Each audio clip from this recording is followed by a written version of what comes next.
thinks I'm drinking a Heineken. What time does 7 o'clock meeting start? 7 o'clock. 7 o'clock. Thank you, Sean. Thank you, Brian. Thank you, everybody, getting us started. So I don't forget, before we start, a special shout out to Nicole and Jared. They're watching us from town, can't be here. Also, Paul in Laughlin, Nevada, who's tying into us tonight. And Walker, you and the folks up there at the Alano Club in Edmonton, Alberta, you're in our thoughts. Also, Chris O in Lubbock. You need to quit breaking your leg, brother. You're not going to be able to earn any money that way. We're going to lift you up in prayer anyway. We open every session of Position and Neutrality with a prayer, and tonight Jim's here to do that for us.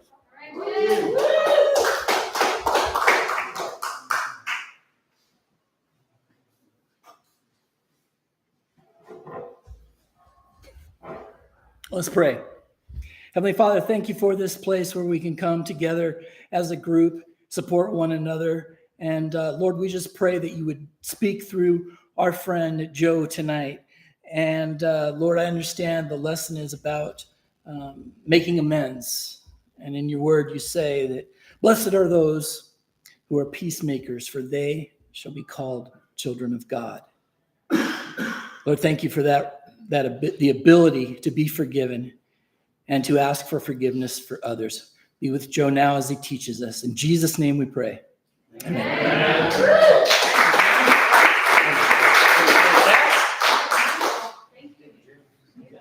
All right. So, as Jim has shared with you, we're going to take a look at steps 8 and 9. Those of you that haven't joined us before, what we do is we take a look at the suggested instructions for a step or so a week directly out of this book. And we use this book in 12-Step Recovery. Why? Because it works. Yeah, the process described by the authors of this book's been proven to work for addicts of the hopeless variety, addicts to alcohol and other substances. And in fact, it's been shown and proven to work on a variety of other behavioral disorders. So for any of us within the sound of my voice, just understand if you have some kind of emotional, mental, or physical disorder, we have a solution that's available to you in a personal way, to you, through you. And what we're going to do is introduce you to that power tonight and talk to you a little bit about the witness of the first 100 that formed the group of Alcoholics Anonymous, so that you understand their witness being delivered from alcoholism. Fair enough? Yeah. So tonight we're in steps 8 and 9. As I said, a lot of people never take the second step or the third step because they're looking down the road at 9. And what I would suggest is, do 1, 2, 3, 4, 5, 6, 7. Then 8 doesn't look like nearly as big a reach. And you'll understand by the time you get there the incentive for the making of direct amends. Does it make sense? All right. So we're going to look at page 76 of our book. The last thing we did last week was say that prayer. Maybe we could say that prayer and then launch for you. So it's my Creator, I'm now willing that you should have all of me, good and bad. I pray that you now remove from me every single defect of character which stands in the way of my usefulness to you and my fellows. Grant me strength as I go out from here to do your bidding. Amen. Now, this is the first time when we say a prayer in here that we've said amen, because this is the first time I need agreement. I've been introduced to my purpose, and immediately behind my purpose, I've been introduced to my power. But now my eyes are open. I know what the cost of the journey is. It's out in front of me. It's all these amends that I'm getting ready to go make. Yes? And so I'm going to need power greater than me, because much of it is scary. Yeah? All right. So then it says, now we need more action. The minute I ask for power, it's up to me to take a step of faith and start walking in power. So notice how they said, now we need more action. Give it a week or two, a little more thinking about it, and then we'll take some action. They didn't say that, did they? Yeah, now we need more action. And then it says, without which we find that faith without works is dead. So whatever faith I may have, I lose consciousness of from time to time, yes? Any of you ever had all kinds of miraculous things done for you and with you, and then all of a sudden something got gnarly again, and you're like, oh, I'll never get out of this. It's the end of the world. Yeah. So the reason is that we've got to be active. Our faith can't just be a verbal response. It's got to be rigorous action, because I prove the power to me through me. And in so doing, people see me walking in faith, and they're then able to witness faith. So it's all part of God's original plan. All right. So we have a list of all persons we've harmed and to whom we are willing to make amends. Who ever had such a list? Yeah. And where did we get it? And I asked that question because they told us in the last chapter, rarely we've seen a person fail who's thoroughly followed our path. So we always like to find ourselves on the path they're talking about to make sure I'm still tracking. Yeah. So we made it when we took inventory. And it says we subjected ourselves to a drastic self-appraisal. So how many of you have done this and found that drastic? How many of you are looking at it at the wall, on the wall, are thinking, oh, that looks drastic? That's why you do not take your steps off the wall. The old timers told me if you take your steps off the wall, you got an off-the-wall program. You need to get in order and get a mentor, someone to help you walk it out. Just because that's what we all need. Yeah? All right. So now we go out to our fellows and repair the damage done in the past. So this is not about apologies, even though Seinfeld episodes would have us believe that, right? Any of you old enough to remember Seinfeld? And yeah, okay. So, and other television depictions, but it isn't so much about it. There's nothing wrong with an apology, but if an apology isn't followed or demonstrated through a changed behavior, it means nothing. In fact, it's probably more harmful, right? All right, so then it said, we attempt to sweep away the debris which has accumulated out of our effort to live on self-will and run the show ourselves. If we haven't the will to do this, we ask until it comes. They're re-emphasizing willingness is divine power. For those of your students of that other book, he is my righteousness. Right? So this is old wisdom. We want people to understand I wasn't able to do the things I desperately needed to do and knew I needed to do until I'd encountered this power within me. And then suddenly I was willing to do things I'd never been willing to do. And that wasn't of me, although it flowed through me. Does that make sense? All right, so it says, remember it was agreed at the beginning we would go to any lengths for victory over alcohol. That's in italics. Who did they make that agreement with? The power found in me, to Sean's point. Yeah, anyone agree with him? I made that agreement deep down inside. Yeah? All right, so then they immediately tell us the human experience. Probably there are still some misgivings. No shit. So how many of you facing this list of people you needed to approach and whatever had some misgivings? Oh, yeah. How many of you made some of your amends, but then you didn't want to take someone else through the steps, actually step into the act of sponsorship? That's the big amends, right? So you need to understand if when this person who has exactly the healing you need asks you to help them, you're going to have to take a step in faith, even though you're scared that you're going to hurt them. To be a little crude, my sponsor says, don't worry about it, Joe. You can't fuck them up any worse than they already are. That's true. So true. Well, in fact, they're holding my healing. That's the truth of it. And without getting glib or anything else, the healing that I can clearly see they need is one I need for myself. But as an instrument, I receive it. All right. So as we look over the list of business acquaintances and friends we have hurt, we may feel diffident about going to some of them on a spiritual basis. What do they mean? They don't want to talk. People might be a little uncomfortable talking to them about spiritual matters? Yeah. Some of us had some rather nefarious business partners. Yeah? Okay, so it says, let us be reassured. To some people, we need not and probably should not emphasize the spiritual feature on our first approach. We might prejudice them. So they're telling you, you may be experiencing fear for a reason. That may be spiritual breaks. But you're going to have to get a little clarity, because the reason is, if I just lead with my spiritual seeking, I'm not believable. Right.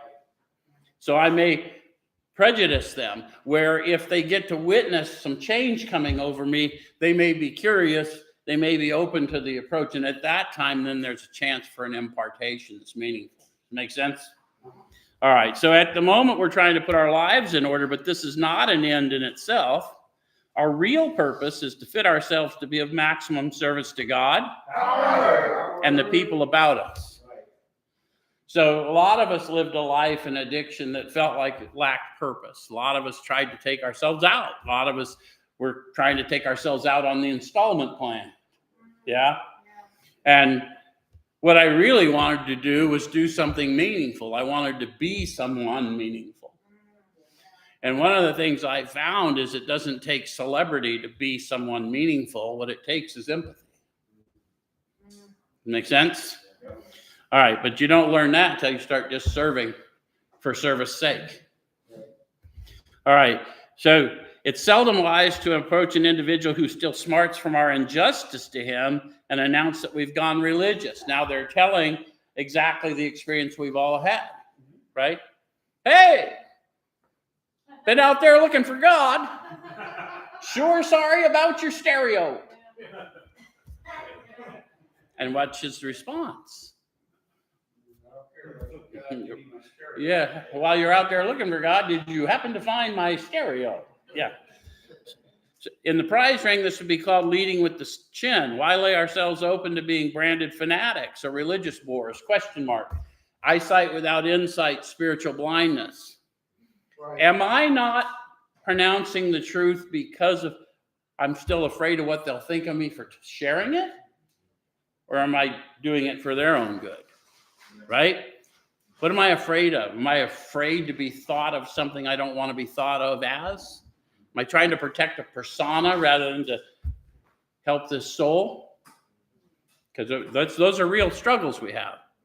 All right, so then it says we may kill a future opportunity to carry a beneficial message. Sometimes you're not going to be able to witness because of our experience with them and them with us, but your walk, your life is your witness. They'll get curious soon enough if they knew you, right?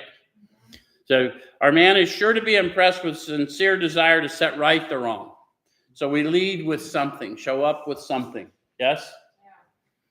Yeah. He's going to be more interested in a demonstration of goodwill than in our talk of spiritual discoveries. So we don't use this as an excuse for shying away from the subject of God. When it'll serve any good purpose, we're willing to announce our convictions with tact and common sense. So what are they talking about? What's that look like? Your tactful, common sense approach to your restoration. That's really as good as it gets. There's no prejudicial language there. And sometimes they don't even allow us to talk to them until they've seen some kind of change, and maybe they'll ask about the change. And what's my obligation under the step 3 promise? I'm glad that you noticed I'm living a different life. I'm doing it because of the power I found within me. His love, his power, his way of life. Instead of some list of accomplishments I've made. Right? Because that's not true, and it's not honoring what I agreed to. All right, so when it'll serve any good purpose, we're willing to announce our convictions with tact and common sense. The question of how to approach the man we hated will arise. How many of you have had people you hated? How many of you have had people you didn't like very well, but you didn't like the word hate? Because and a lot of times words trigger people. So hate means strongly dislike. Okay? So it says that maybe he's done us more harm than we've done him, and though we may have acquired a better attitude toward him, we're still not too keen about admitting our faults. So if you've got somebody that you really know you need to make amends to because of the way you responded to them, but they really were worse. Yeah. So that's who they're talking to us about. They may have done you a great harm, but if you're still carrying that harm instead of moving into forgiveness, you're carrying the burden that they should rightfully be carrying. Does it make sense? So nevertheless, with a person we dislike, we take the bit in our teeth. So what do they mean, that metaphor? Go where you're gonna go. Yeah, the situation needs to be controlled. We don't control people or outcomes, but we can take the first step forward and start the process, yes? If the animal gets the bit in the teeth, you're going where the animal wants to go. So when I got the bit in my teeth, we're going in the direction indicated, yeah? So it's harder to go to an enemy than to a friend. Why do we acknowledge that first? Because it is. It is. And there's a lot of us in male society, that's a sign of weakness, and it's all these other things that go with it, and right? But then it says, but we find it much more beneficial to us. They're talking about on the other side. So the heavier the burden, the greater the relief when I finally get to set it down.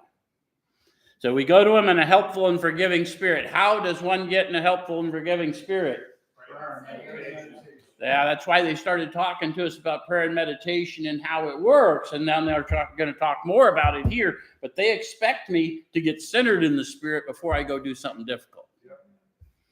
And it says, confessing our former ill feeling and expressing our regret. My former ill feeling, if they know it, I express it. If I'm the only one who knows it, I can keep that little secret to myself and just talk about my ill treatment.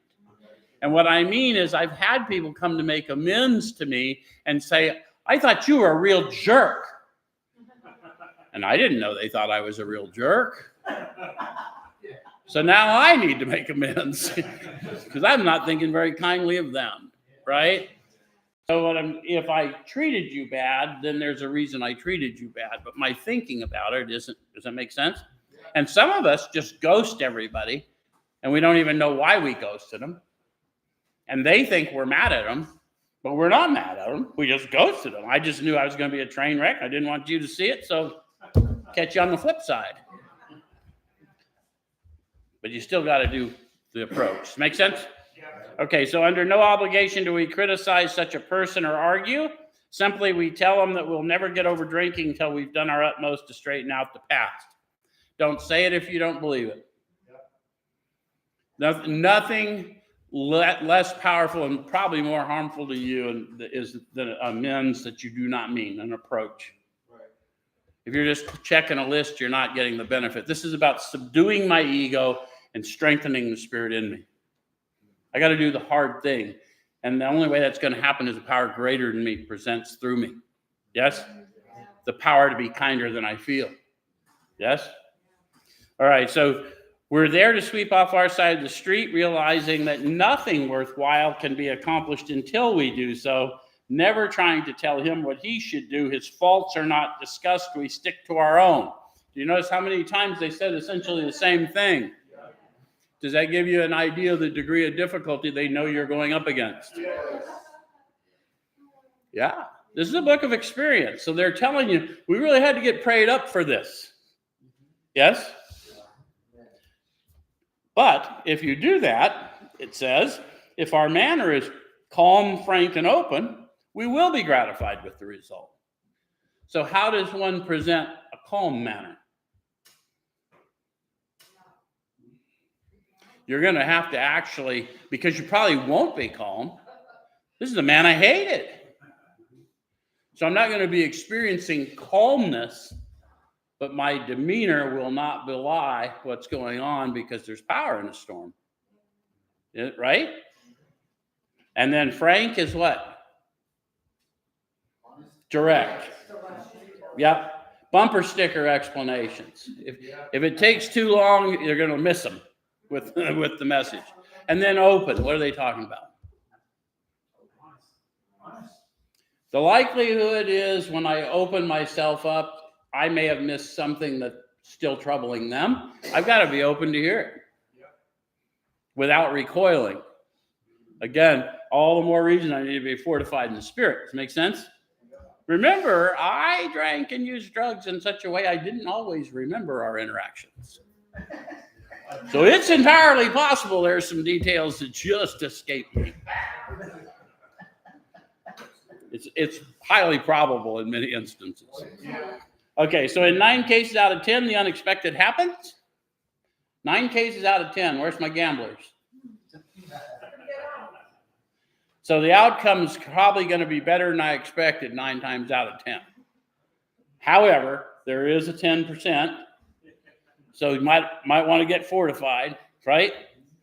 So sometimes the man we're calling upon admits his faults, his own fault, so feuds of years standing melt away in an hour. Then they say, rarely do we fail to make satisfactory progress. So this is the first approach. You probably have to continue to see them for a while to see how it goes, especially with families. Sometimes we've done some deep harms in families. It takes a while. Our former enemies sometimes praise what we're doing and wish us well. Anyone ever had someone you thought was just really awful, and then when they found out you were doing better and you knew what a wreck you were, they really were encouraging to you? Was it surprising? We need to tell more people about those experiences because everyone fears this like it's the end of the world, and this is the beginning of life. When I start walking in an active repentance, I'm finally strengthening the one thing that gives me life. So occasionally they will offer assistance. It should not matter, however, if someone does throw us out of his office, there's the 10%. It could go differently than I'd hoped. We have made our demonstration, done our part, it's water over the dam. So I went and did what I needed to do spiritually. That doesn't mean I'm absolved of the amends if they ever are willing to hear it. It just means I've done what I can do in this moment. Does that make sense? So then it goes to the next thing. It says most alcoholics owe money. And to Sean's point, I would have thought everyone knew that. But did anyone in this room get here without owing money? No. I've met one guy in all the years in recovery, and I still don't think he's telling the truth. And we are prone to hyperbole in recovery. So anyway, we do not dodge our creditors. How many of you early in recovery did a little dodging? And how many of you got desperately uncomfortable because of it? Yeah, so that's why it's not because it's a rule that we don't do it. We don't do it because I want to be free. Not a little free, all the way free. Yeah? All right, so telling them what we're trying to do, we make no bones about our drinking. They usually know it anyway, whether we think so or not. So how many of you discovered that about your addiction or your behaviors? When you finally admitted it, you made it unanimous? Anybody else? It's like, I thought I was pretty tricky, but most people kind of knew, right? In fact, they were a little bit relieved. They thought it was more serious than it was. Oh, I thought something else was really wrong. Nor are we afraid of disclosing our alcoholism on the theory that it may cause financial harm. They're talking about my disclosure to someone I've harmed because of my alcoholism harming me further. That's silly. They're entitled to an explanation that not only did my drinking cause me to be slow to pay, but you didn't deserve it. And I now know I did you wrong, right? That's not the same as running around telling everybody that you're an alcoholic or a drug addict or whatever you are. You can do it if you want, but there's no obligation in society as a rule to understand what that means. They'll assign any meaning to it they want, and they may not trust you to do the things you want to do with them. There's no reason to do that. So there's two schools here. I'm telling you, people that can benefit from my experience, I share it openly. People who have no interest in my experience, there's no reason for me to disclose that to them. Does that make sense? Yeah. All right, so approached in this way, the most ruthless creditor will sometimes surprise us. Arranging the best deal we can, we let these people know we're sorry. So it's okay to tell them, I can't pay you all that I owe you right now. In fact, I don't have very much extra, but I do have this much a week or this much a month. Wouldn't hurt to sit down with your mentor and see that indeed you do have that, because there's nothing worse than making a commitment you then don't keep. All right, so our drinking has made us slow to pay. Any of you get slow to pay because you're drinking? We must lose our fear of creditors no matter how far we have to go, for we're liable to drink if we're afraid to face them. So that's their experience. If you keep living in fear long enough, you're going to need a release, right? And the promises that we're going to get to later tonight, they're going to talk about we're free of that fear of that financial insecurity, right? Well, that's not going to happen if I don't confront those people whom I've wronged. Yep. So perhaps we have committed a criminal offense. Interesting in our little group. Perhaps is a useless word. But for those people who have never been convicted of a criminal offense, let's talk to you, because it said committed, not convicted. And many of us have done some things that are petty things that we're afraid are going to cause greater harm if it's disclosed. And what's the harm if I just sweep it under the rug? And the only thing I can say is that may be true, but then you're still not free. There are no secrets in the realm of the spirit. There is nothing your creator doesn't know about you.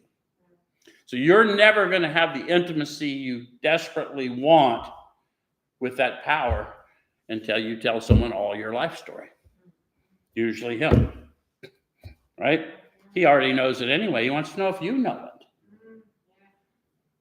Anyway, so, which might land us in jail if it were known to the authorities. We may be short in our accounts and unable to make good. How many of you have done that? And you didn't have enough to pay the whole thing, so you just thought, well, we just won't pay any of it. Yep. Any of you ever do that when you're actively running and gunning? Like I come up $10 short on the rent, and since I can't give him $10 light, I got $900 more for drinking. Anyway, so yes, I was evicted more than once. I even broke into one I was evicted from one time. Who knew that was a crime? Anyway, we've already admitted this in confidence to another person, but we're sure we'd be imprisoned or lose our job if it were known. Maybe it's only a petty offense, such as padding the expense account. Many of us have done that sort of thing. Maybe we're divorced and have remarried, but haven't kept up the alimony, number one. She's indignant about it and has a warrant out for our arrest. That's a common form of trouble too. So they went through a bunch of troubles that were common to people in the fellowship at that time. If we have not listed you, they're going to start talking to you now. Although these reparations take innumerable forms, focus on the word innumerable. There's a tendency in early recovery, well, I'm not that, I'm not this, I'm not that. Focus on the similarities, not the differences.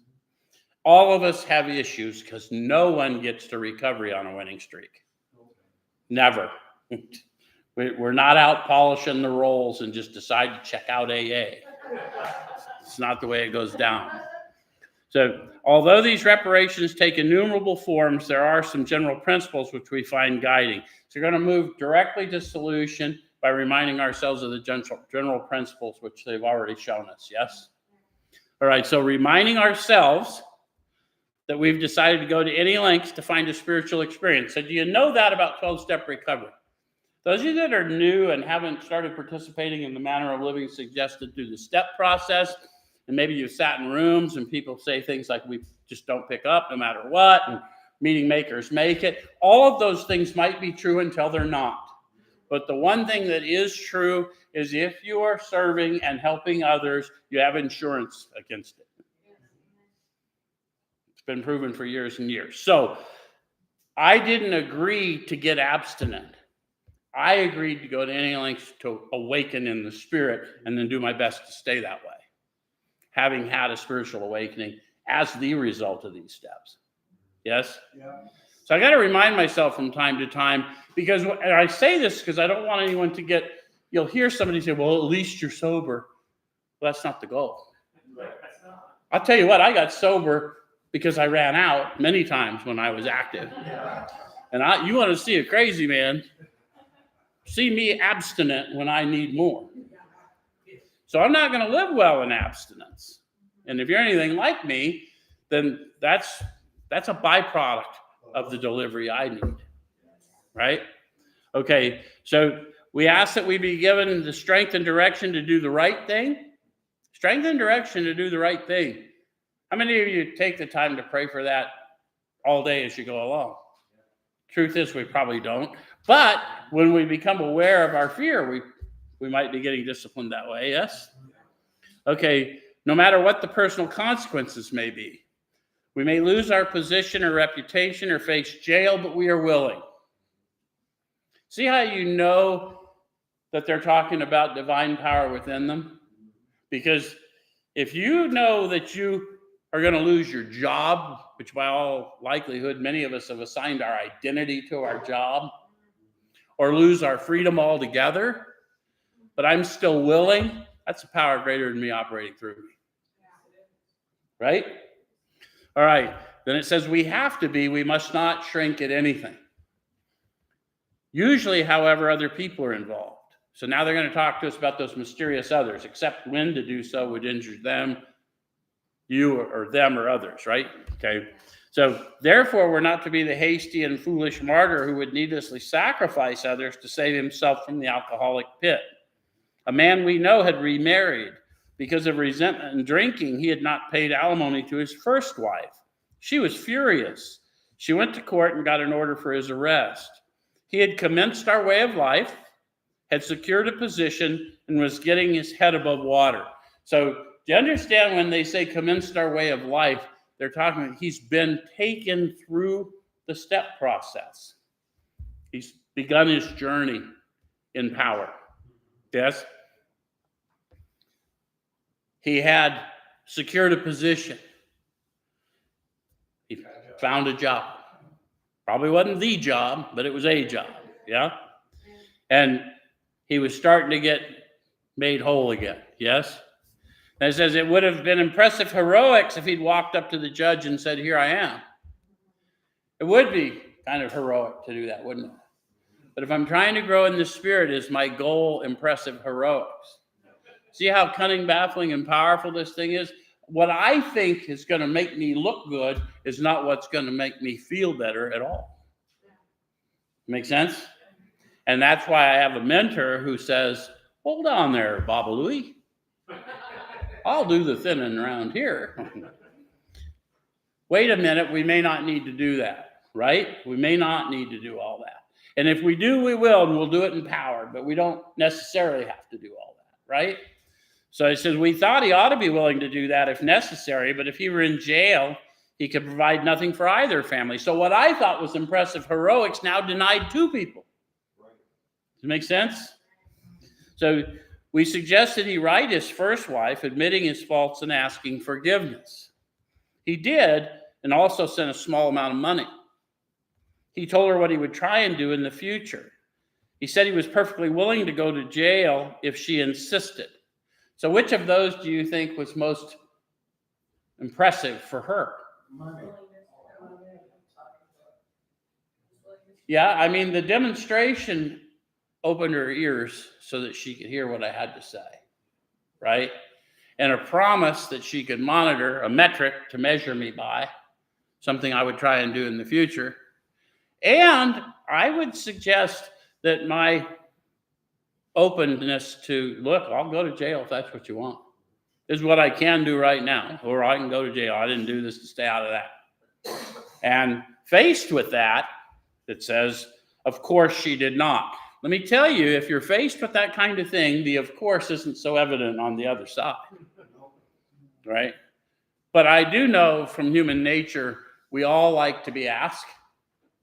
We don't like to be told what we're going to do. We like to be asked if we'll help. And if someone will humble themselves to ask for help, even people that are fairly ruthless sometimes will allow that leniency. It's amazing. And most of us are not that ruthless, truthfully. All right, so of course she did not. The whole situation has long since been adjusted. Before taking drastic action, which might implicate other people, we secure their consent. So those others that might be affected by the outcome of this action I'm about to take, those are the others. Except when to do so would injure them, the one I'm approaching, or others. These are the others. Yeah? All right, so if we have obtained permission, here's our guiding principles, have consulted with others, asked God to help, and the drastic step is indicated, we must not shrink. Now, notice how half of the original fellowship were atheists or agnostics in the beginning, yet the step process changed their mind about the existence of this power and where and how to find it. And here's one of the ways where they're talking to you about awakening to the Spirit, right? I'm going to ask for help, and then I'm going to get a conviction. Yeah, you got it. We're going. How many of you have just asked and then walked into something that was really scary, but seemingly you could not stop from walking? What is that but a power greater than you walking through you, right? So that's how you grow and awaken and develop the faith placed in you, yes? All right, so this brings to mind a story about one of our friends. While drinking, he accepted a sum of money from a bitterly hated business rival, giving him no receipt for it. He subsequently denied having received the money and used the incident as a basis for discrediting the man. He thus used his own wrongdoing as a means of destroying the reputation of another. In fact, his rival was ruined. He felt he had done a wrong he could not possibly make right. If he opened that old affair, he was afraid it would destroy the reputation of his partner, disgrace his family, and take away his means of livelihood. What right had he to involve those dependent upon him? Question mark. If I put the general principle, none without their permission, right? Any of those people that would be affected, those are others. How could he possibly make a public statement exonerating his rival? Question mark. Well, I'll tell you the whole story so you understand why you need to make a public statement instead of a one-on-one direct amends. He was one of the original AAs that was more in tune with the Oxford groups rather than the AAs. So his church family was very important to him. And he hadn't been able to attend his own church for years because of his embarrassment for this. And what he had done is while he was drinking, he took money for the church fund from this business rival and then drank the money and then told everybody, dude never gave me the money. So he defrauds the entire church community and defames his friend. So you understand, any of you that come from a church family, you can understand this is some stuff that's got some consequences tied to it that are difficult to face, yes? And any of you that have ever been in recovery and somehow the seventh tradition was entrusted to you and then it was entrusted to the plug. But anyway, look, I've done both. So after consulting with his wife and partner, he came to the conclusion it was better to take those risks than to stand before his creator guilty of such ruinous slander. He saw that he had to place the outcome in God's hands or he'd soon start drinking again and all would be lost anyhow. Have you ever been so convicted that you needed to take a hard action that you just went into it and you just completely, that's kind of re-upping on 3. We ask for his protection and care, complete abandon. They're telling you what that looks like. And does it make sense? Okay, so he attended church for the first time in many years. So he's going to go back to the congregation, which he defrauded. And after the sermon, he quietly got up and made an explanation. Remember, they told us to be calm, frank, and open. How quiet do you think he felt getting up in front of that congregation to make this? He did not feel quiet, but he appeared quiet. What is that but a power greater than you operating through you? Right? So he's painting you this picture. All right? Says his action met widespread approval, and today he's one of the most trusted citizens of his town. This all happened years ago. So now you see the demonstration, the power of works. Because of the works he did, to go up and say what he did and ask for their forgiveness and what he can do right, the thief of the church fund becomes the most trusted citizen of the town through the power of God. Right? So how many people did he pull in because of a tangible demonstration? We don't know, but we can assume that he reaffirmed faith. Yes? Okay, so the chances are that we have domestic troubles. Anybody? Even you that don't have domestics, you have troubles, right? Perhaps we're mixed up with women in a fashion we wouldn't care to have advertised. We doubt if in this respect alcoholics are fundamentally much worse than other people. So our sexual proclivities, our promiscuity isn't unique to people in addiction, but often we're a bit extreme in it, just like we are in everything else, right? Yeah, so it makes for great stories, but not to the people affected. Yeah, I mean, we got to be careful not to laugh to somebody who finds it not funny, right? Because it was harmful. We were delivered from it, but anyway. So, but drinking does complicate sex relations in the home, as do all other substances. Yes? After a few years with an alcoholic, a wife gets worn out, resentful, and uncommunicating. Sean agrees. He met one. Anyone else? So what they always tell you, they tell you what you see from where you are, and then they encourage you to get insight. So she looks worn out, resentful, and uncommunicative, and then the question mark to get insight. How could she be anything else? That's why they have a chapter to the wives, to the family, right? So you can get a sense of what it was like to have you coming home to somebody. Okay, so the husband begins to feel sorry for himself. He commences to look around in the nightclubs or their equivalent for something besides liquor. Christie's Cabaret. Does Sean like to go to the strip club to find fellowship? But many of us go to, recovery halls. And so all we're trying to say is if you're looking outside of yourself for a solution, you're looking in the wrong place. And it's going to do harm to you and to others. So, back it off a notch. Let's get you awake. Yeah? All right. So perhaps he's having a secret and exciting affair with the girl who understands. Any of you met him or her? Very understanding. In fairness, we must say that she may understand, but what are we going to do about a thing like that? See, I'm deflecting at that point. It isn't understanding of humans I need. I need divine understanding. Right? That's what I need to be seeking. So a man so involved often feels very remorseful at times, especially if he's married to a loyal and courageous girl who's literally gone through hell for him. Whatever the situation, we usually have to do something about it. If we're sure our wife does not know, should we tell her? Question mark. Opinions vary widely. People say no.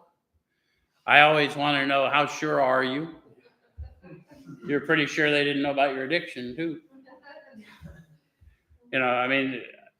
Again, there's no rule here, but make sure you check it more than once in the spirit. If it's important, God will say it more than once, right? All right, so not always we think. If she knows in a general way that we've been wild, should we tell her in detail? Question mark. We got a more definitive no. So apparently some people in this room have received detail. See, it's not kind to give detail even though they demand it, because it's going to stay in an image in their mind. They're going to suffer from that detail. I know this because I've suffered from the detail. All right, so undoubtedly we should admit our fault. She may insist on knowing all the particulars. She'll want to know who the woman is and where she is. So here's what they're going to talk to us about: the difference between how we feel and what we're empowered to do. We feel we ought to say to her that we have no right to involve another person. We're sorry for what we've done, and if God willing, it shall not be repeated. More than that, we cannot do. We have no right to go further. That is the most prudent and benevolent approach, but that requires power greater than me. That requires me to make my no mean no. Does it make sense? And it sounds like a simple question, but try and say no to people and see if you don't add an explanation after it most times. Because everything after a no is a lie, just so you know. No, I can't come to your dinner. My family's coming to. No means no. No, I can't tell you anymore. I have no right to disclose that to you. She didn't harm you. I did. Let's go. But if you're not empowered, you won't. You'll dribble. So, and I'm going to tell you why I know this. I'm a dribbler. Though there may be justifiable exceptions, see, I got a weapon of the enemy that operates full time in my head if I allow it, and it's justification. I can justify about anything, right? And I have to know that's me lying to me, right? So there may be justifiable exceptions, and though we wish to lay down no rule of any sort, we've often found this the best course to take. Which is the best course to take? Don't involve somebody else. Take your heat, right? Hold your mud. All right. Our decision for living is, our design for living is not a one-way street. It's good for the wife, it's for the husband. If we can forget, so can she. It is always our recommendation that you do not tell her or him that. Let them discover that on their own. It is better, however, that one does not needlessly name a person upon whom she can vent jealousy. What happens when we do what they demand is we deflect. And that's not being direct, right? It's not being frank. Okay, so perhaps there are some cases where the utmost frankness is demanded. No outsider can appraise such an intimate situation. What's an outsider in this instance? Anyone else? Yeah, you got a creator living in you, informing your steps. That's the only counselor you need to know in this instance. Does that make sense? So it may be that both will decide that the way of good sense and loving kindness is to let bygones be bygones. Each might pray about it, having the other one's happiness uppermost in mind. Guys, they're not talking about silliness. They're saying, look, I'm burdened with resentment and hurt from what I believe to be, a breach of faith, and I've lost all hope that we can have a future, and all these things that really do go. I mean, the Spirit just sucks out of us when we feel betrayed. But if we'll pray for them, we'll start infusing all those things that I would have for myself, I hope for her. Yeah. And vice versa, right? Because it takes two to tango. There's a reason that happened, right? All right. So good generalship may decide that the problem be attacked on the flank rather than risk face-to-face combat. Go about doing what you're doing, show kindness, show love and tolerance, and let them come to their own conclusions. Make sense? Nobody ever wants to be told how they should think or feel, right? You shouldn't think that way. Yeah, no shit. Okay, so if we have no such complication, there is plenty we should do at home. So now that they're just saying, no matter what you did, you didn't get here on a winning streak. So let's take a look. We've now gone through the inventory. We know the harms we've done. We know sometimes it's just a matter of maybe my kids, they don't know how I've harmed them directly, but I've been absent. So I need to be present in meaningful ways, those types of things, right? Okay. So sometimes we hear an alcoholic say the only thing he needs to do is keep sober. How many of you in your recovery meetings have heard that recently? Now think about just that. All I got to do is just stay sober. Don't pick up. Does that make any sense in light of your experience? No. Because I can't live that way. Yeah? All right, so certainly he must keep sober. So that's what they're saying to you. Yeah, that's a given. That's the one thing I've admitted I'm powerless to do. Is the thing I must do. I better come to believe in something greater than me. Certainly he must keep sober. There will be no home if he doesn't. How many of you got that point? Yeah, if you don't believe you can lose your home, You didn't try hard enough. You can learn from me. It's very possible. It's highly probable. But it's an inevitability. But he is yet a long way from making good to the wife or parents whom for years he's so shockingly treated. Passing all understanding as the patient's mothers and wives have had with alcoholics. Had this not been so, many of us would have had no homes today, would perhaps be dead. The alcoholic's like a tornado roaring his way through the lives of others. Look at the metaphor, the picture they paint. Any of you ever think about the damage you did in your active addiction to the people who tried to care about you and for you? Hearts are broken. Sweet relationships are dead. Affections have been uprooted. Selfish and inconsiderate habits have kept the home in turmoil. And then just a clinical evaluation. We feel a man is unthinking when he says sobriety's enough. How many of you have seen dead relationships reborn? That's resurrection power. He's like the farmer who came up out of the cyclone cellar to find his home ruined. To his wife, he remarked, "Don't see anything the matter here, Ma. Ain't it grand the wind stopped blowing?" So did any of you ever have that? Especially in early recovery, I hear it a lot. Well, she's really mad at me because I had to get to my meeting. She wanted to argue with me about going to my meeting. I need my meetings.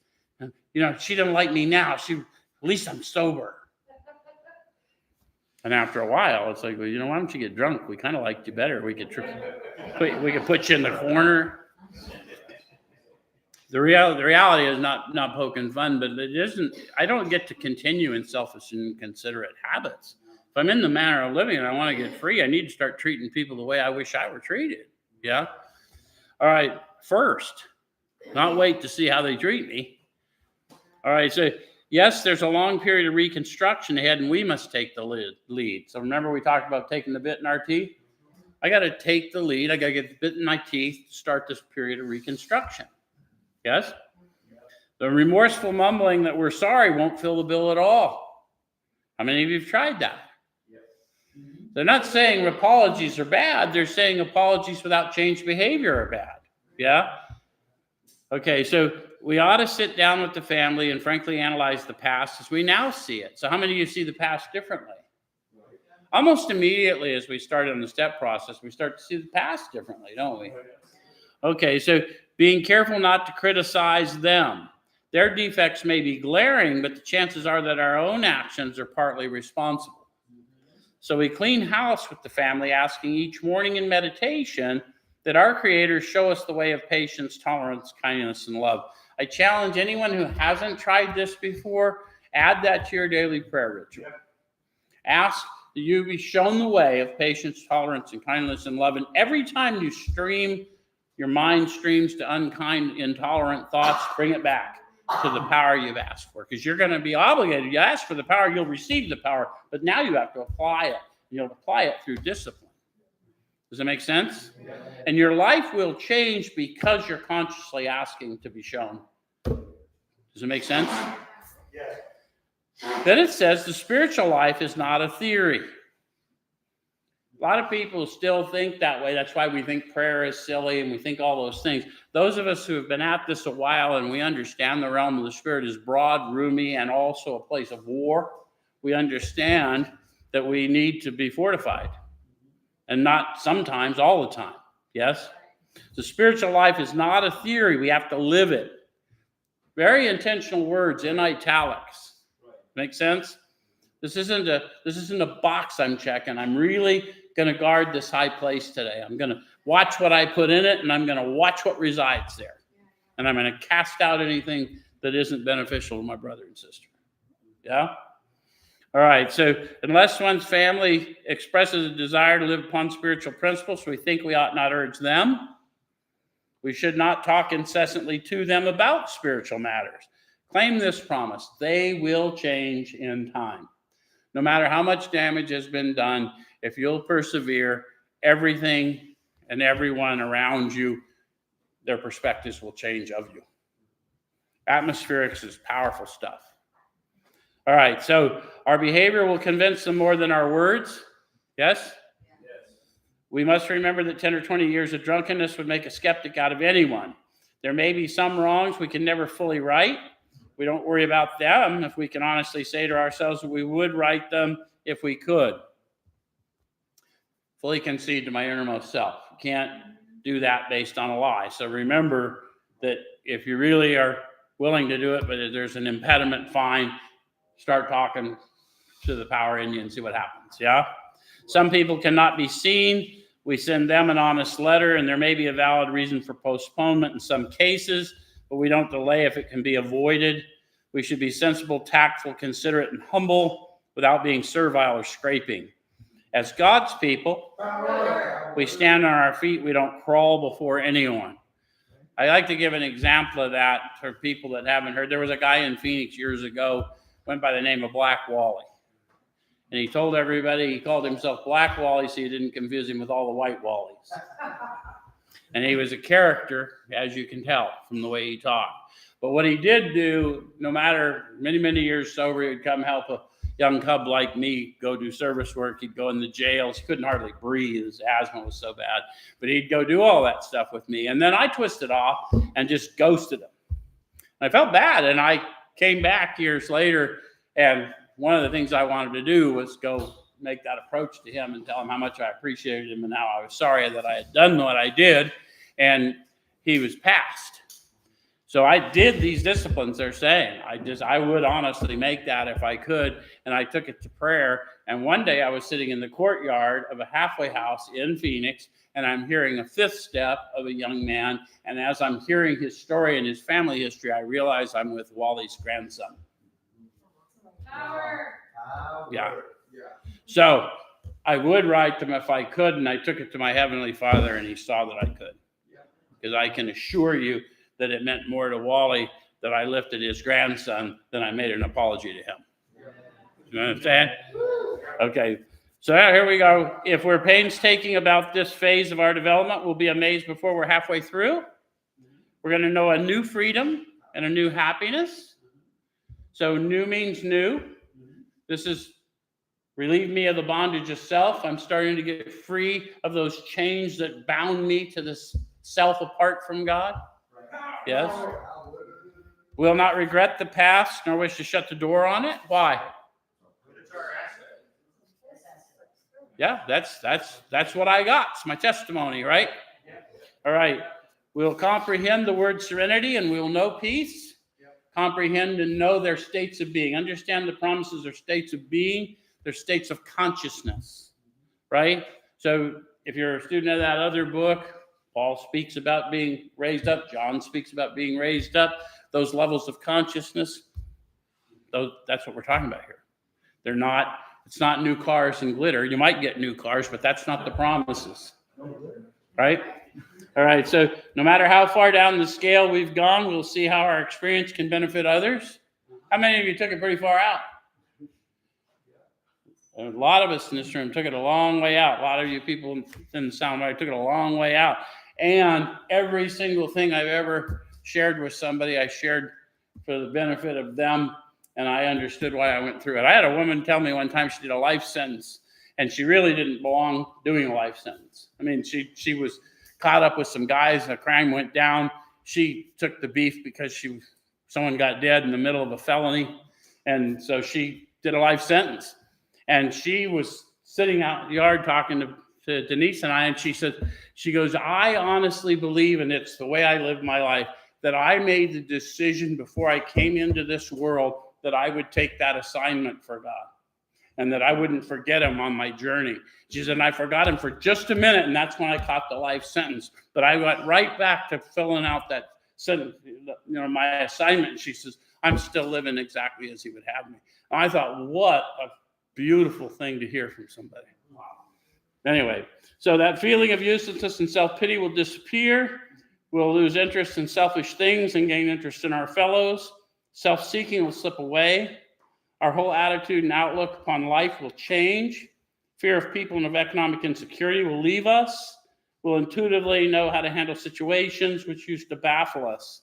And we'll suddenly realize that God is doing for us what we could not do for ourselves. Are these extravagant promises? We think not. They're being fulfilled among us, sometimes quickly, sometimes slowly. They will always materialize if we work for them. See you next week.